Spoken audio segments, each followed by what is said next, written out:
Hello everyone, Merry Christmas. Today I am going to tell you one story whose name is actually The Adventure of the Blue Carbuncle. So I'm going to start this story. The writer of the story is Sir Conan Doyle from England. Okay, so I'm starting this story. I'm showing you the book. This one. So I'm starting the story. The Adventure of the Blue Carbuncle. Peterson, the commissioner, brought a goose and a hat to Sherlock Holmes, which he found when a man was attacked by some people. The man ran hurriedly, leaving his hat and the Christmas goose. The goose had a small card tied to its leg, which had the name Henry Baker printed on it. Holmes suggested Peterson to take the goose and leave the hat. Holmes was trying to find and Holmes was trying to find out about the hat when Peterson suddenly came again. Sherlock Holmes became shocked when Peterson brought a shining stone saying it was a diamond, which was found inside the stomach of the goose. Holmes tells him that it is more than a precious stone. It is blue carbuncle of Countess Morcar, not the Countess Morcar's blue carbuncle that was stolen. I cried, precisely so, responded Holmes. And here is the newspaper article that tells the story. John Horner, 26-year-old plumber, has been arrested for stealing the famous blue carbuncle from the Countess of Morcar. James Ryder, a hotel attendant, said that he had sent Horner to the Countess' room on the day of the robbery to repair a bar of the grate.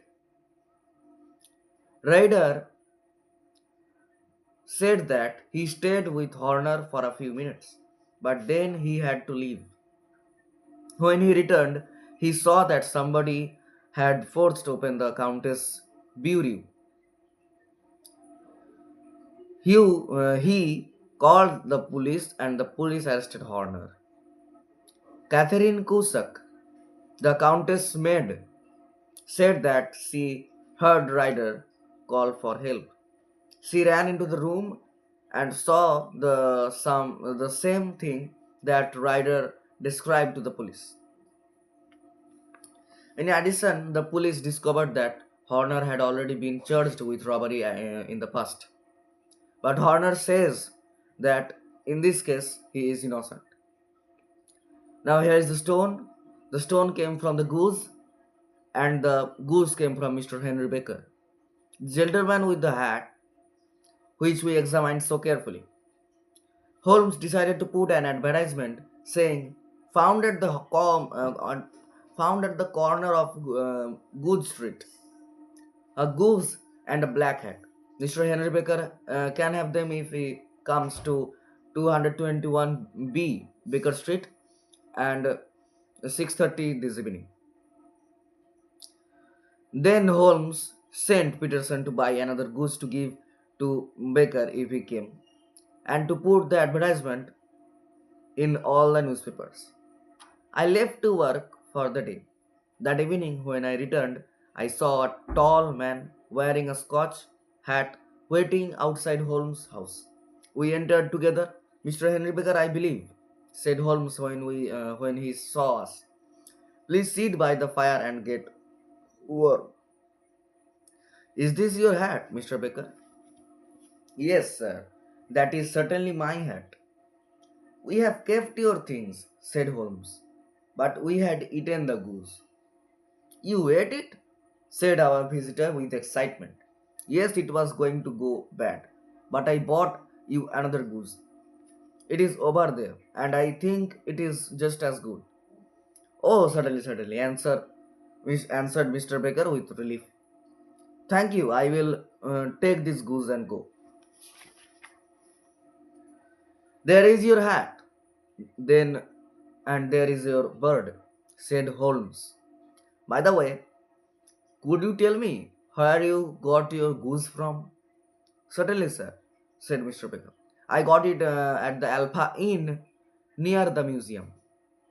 You see, the owner of the inn, Mr. Windigate, started a goose club. Each week we gave him a few pence, and then at Christmas we received a goose. After this, Mr. Henry Baker picked up his hat and goose and left. We decided to go immediately to the Alpha Inn to investigate about the goose, where we discovered that the goose uh, had had come from a salesman called Mr. Breckinridge in Covent Garden. So once again, Holmes and I put on our coats and walked to Covent Garden. Remember, said Holmes as we walked to Covent Garden.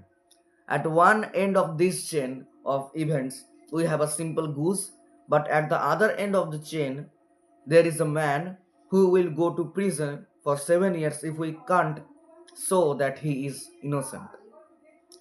We soon found Mr. Breckinridge's stall, and I and Holmes asked him about his geese, and surprisingly, he replied angrily to Holmes' question. Holmes' family, Holmes, oh sorry, Holmes finally got the information we needed. The geese had come from Mrs. Oxford, 117 Brixton Road. We were walking away when we heard shouting from Mr. Breckinridge's stall. We turned around and saw a little man in front of the stall.